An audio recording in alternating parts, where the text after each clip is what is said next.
ಹುಟ್ಟಿದ್ದೆ ಯಾಕೋ ಎಂದು ನೀನೇ ನೆನಪವಳೆಂದು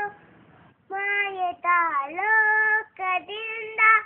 ನನಗಾಗೆ ಬಂದವಳೆಂದು ಎತ್ತ ಮಧುರ ಯಾತನೆ ಕಲ್ಲುಡುಗಯ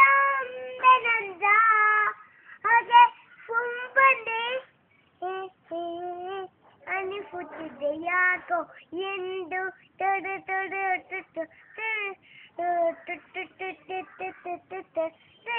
ಸೊನೆವ ಸೊನೆಯು ಸೂಸಿದೆವನು ಕಣಿಮಲ ವಿಂಜಾನ ಕನಕನು ಇಲ್ಲ ರವನು ತಡಿಮಲ ನೋಡ ಚಂದಯ ರಜ ಆಗಿನ ನಿನ್ನಯ ಮುಖವನ್ನು ಕಣ್ಣಚ್ಚ ನೀನೆ ತಡಿಮನೆ